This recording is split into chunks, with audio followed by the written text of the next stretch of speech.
Құрметті достар, бұл жігіттермен бізді байланыстыратын нәрсе ол медресеміздің құрылысы. Күнделікті креативті видеоларды түсіру арқылы сіздерді жақсылыққа шақыру. Сіз осы кезге дейін садақа берген боларсыз, немесе алдағы уақытта беруге ниеттеніп жүрген боларсыз. Біздің барлығымыздың мақсатымыз ортақ, ол жәннат, және де Алла тағаланың разылығы. Садақа беру тоқтатпайық, осы жылы Алланың қалауымен сіз бен біз болып, осы медресенің құрылысын бітірейік. Ал ол үшін, құрметті достар, төмендегі реквизитке немесе подробный батырмасын бассаңыз жеткілікті. Алла тағала берген садақаларыңызды қабыл етсін. Әмин.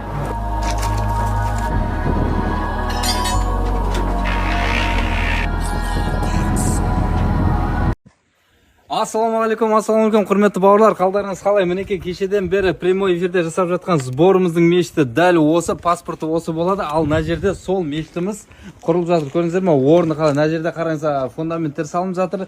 Және де сіздерге айтқан ерлер медресесі, міне, мына жерде қараңыз, тып-тыныш бір естіп көріңіз, мына жерде қандай жігіттер.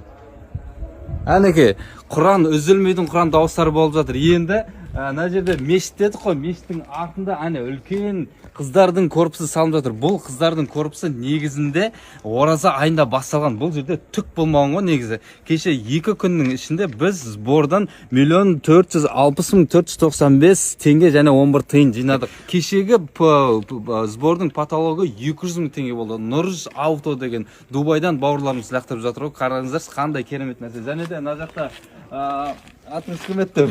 Берді.